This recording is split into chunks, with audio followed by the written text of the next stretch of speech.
gate of falsehood. דע, כי כאשר ישקול האדם כסף וזהב מאזניים, מבחין בין קל לכבד, כן, ישקול האדם חכם במאזניים להבין השקר והאמת. Just like you weigh silver and gold on the scales, and you got to know what's light, what's heavy, so too the wise man needs to weigh on his scales to understand falsehood and truth. When is it very dangerous? When you have false scales, right? If you have false scales, you can't know what's really the worth. So the same thing when it comes to falsehood and truth, you need to have clear lines. If you have blurred lines, it's dangerous because then you don't know what you're dealing with. What type of sheker is there in the world? He says there's even different types of sheker. He says Ketzad Omer la'ed shu zahav oto sheker yaduahu. Right? If a guy says this tree is made out of gold and you see it's not, that's an obvious falsehood. He says, but what if he takes nehoshet kalal? He says polished brass. Not so easy to tell if it's gold or not. Right? I remember when I was little, we used to see people take their thing and they used to bite it. Right? They used to bite it to see if it's gold or not. Right? So you had to bite it. If just looking at it, you won't be able to tell necessarily. Sometimes things are only gold plated. They're not full gold through and throughout, right? Scratch. Right. Scratch test, right, exactly.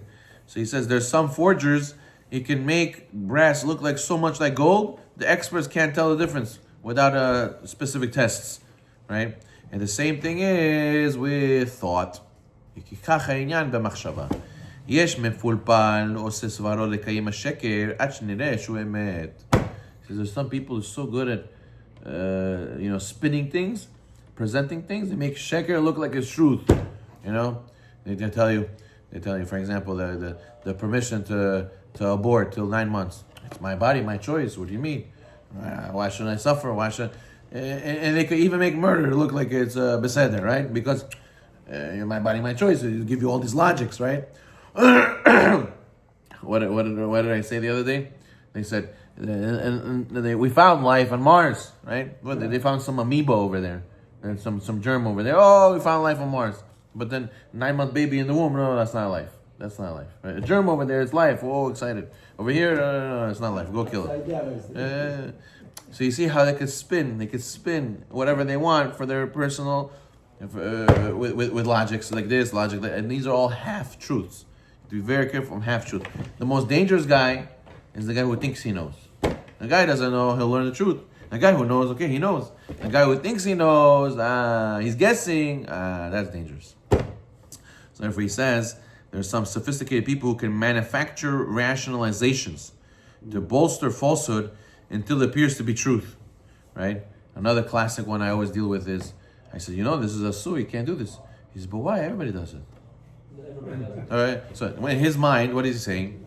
So everybody does it, it's mutar, right? So therefore, I'm okay to do what I need to do. I'm okay to do it. But I told him, look, here's the source. It says here. It's halakha, Shulchan Aruch said, not allowed to do this. He says, but everybody else does it. I said, so what? That's not a logic. When we do halakha, we don't go by, 90% of people say it should be allowed. So, okay, it must be allowed. No, that's not how it works. It goes by, we're people of the book. What does the book say? What does God say? That's what we do. But a lot of people don't do it. Okay, so they all need to change their ways. They all need to, you're telling me they're all sinners? Either not educated or on purpose they're sinning. Yeah, well, what should I tell you? You can't deny the fact that it says right here. So people have like this cognitive dissonance. They're like error in their brain. But how do people do it? So many people do it. It must be it's mutar. They have to drop that, and that's a fallacy that sheker that people fed us. They say, well, I guess everybody else is doing it, so I can do it too. So a person has to remove that from himself. These are the type of rationalizations that Yetzer Hara feeds us. He says, but a wise person, in each case, he has the understanding to discern between falsehood and truth. It's well known that falsehood and truth are joined in your heart. There are those who are so false, even if they know something to be false for sure, they are nevertheless drawn after it. Speaking to a guy the other day, and I told him, listen, you got to stop doing this. Because it's not allowed. Your father, it bothers your father. Your school doesn't allow it. And he says, yeah, I know, but I'm still going to do it. I said, what do you mean? Where's your Yirat Shamayim? Kibbut Avayim, it's the Oraita, it's the 10 Commandments, it's called Arav, it's called Vachomer from Kibbut Avayim. He said, well, they get the sin. I said, why they get the sin? He said, because they made it not allowed. If they wouldn't have made it not allowed, I wouldn't get a sin. So now that I get a sin, it's their fault because they made it not allowed. I said, what in the world are you saying? Do you understand what you're saying? And he's holding it. He holds it's the truth. What do you mean? He says, I'm entitled. I'm right. What do you mean? Almost make you believe. Yeah. If you're not wise enough to see through the smoke and mirrors he's trying to make, so then okay, yeah, you're right. I hear you. Yeah. Oh, I'm sorry. You're right. He's a victim now. Oh, yeah. We should go and speak to them. They're wrong. You're right. Look how the Yetzer Hara makes us make sheker look like it's emet. So therefore, over here, a person has to be careful, even though he knows it's wrong. He knows he's wrong, but his ta'ava will make him spin it in a way in order that his guilty conscience should not fall that way. As Rabbi Chanan Wasserman said, the Torah says that a 13-year-old boy, that's it, he became 13, he has to have emunah in Hashem. So he's commanded, he has to, in all the mitzvot, right away. How could he have to? It's so complicated to have emunah today. So many people don't believe in Hashem. How can you expect a 13-year-old boy to have emunah in Hashem right away? It's very hard to keep this. So he says, no, it's really easy. He says, so why do so many people don't believe? It's not because it's hard to believe, because they don't want to believe. He says the Torah says, do not go after the bribes, because the bribes will blind the eyes of the wise and destroy the words of the righteous. What does it mean, the bribes? A person who is a tzaddik, he's a hacham, he gets a bribe, that's it. He'll see the truth in the face, he won't be able to say the truth. Why? Because that's how it works. He says, all these people in the world are bribed. Bribed by who? Bribed by their tzara, bribed by their desires. So the truth, Hashem is right there, it's obvious, must be there's a creator to the world. So why don't you believe that? Because you got bribed. How'd you get bribed? By your desires. I'd rather say there's no creator, that way I can do my desires. I can give it to live how a life I want to live. So really, it's easy to believe. Problem is, we get bribed. Don't get bribed. So therefore, he says, the person knows it's false, but he got bribed. So therefore, he's willing to make falsehood appear to be truth, and it's not. But a person who's really truthful, he'll not be drawn after falsehood unless he can find some rationalizations. But the wise man will deny all these rationalizations, and he knows that these rationalizations, kol adam nimshach besvarotav achar midotav. He says, first you got to change your midot, and then you could say a good logic, right? It says the Rashba writes that the dat of Baal Habayit, dat ha'am haaretz, is hepech shel Torah, right? The guy says he's chayav, he has to pay.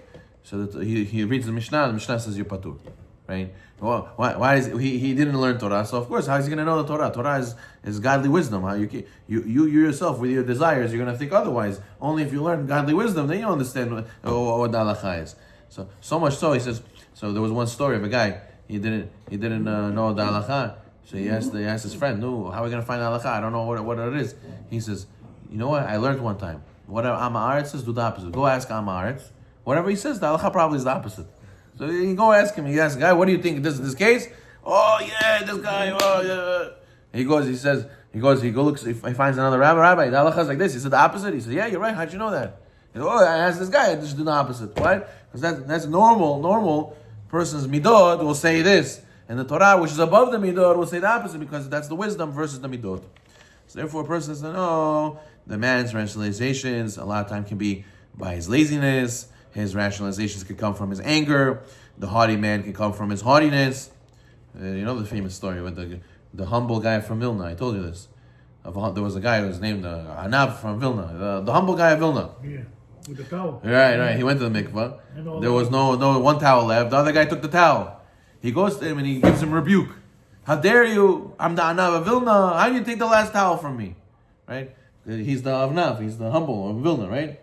So you see that a person, he thinks he's entitled. He thinks he's entitled because of his ga'ava. It's really the whole time he was making a show. I'm the humble, and then the truth comes out with his rationalization. "How dare you take it from me? I'm the Chaim Shulevitz will end with this. Chaim Shulevitz, he used to say, he says that you could see it the most when it comes to the garbage men, right? When the garbage men, how do they go? They go two guys together, right? They're always two. One guy drives, one guy puts in the thing. The next block they switch. Yeah. He says that the kaif The guy who drives feels when the other guy's throwing the garbage. Everybody passes by. He's in the driver's seat. He feels chashiv. He says for that 5 minutes, he feels he's the king of the world, and he forgets. And 1 block later, he's gonna go to the back. The other guy's gonna be the driver, right? That's the nature of a person's midot. And you could make a whole sheker going around in your head. Yeah, I'm the king. You see, you fool. In 1 block, you're gonna be taking the garbage. You're gonna stick yourself. What are you talking about? So therefore, he says that's why you have to be careful. He says the Chaim Shmulevitz said he was walking by one time by the street. There was people who were working in the sewer pipe, and it stunk. The whole street stunk, and they're sitting there eating their sandwiches, eating lunch over there.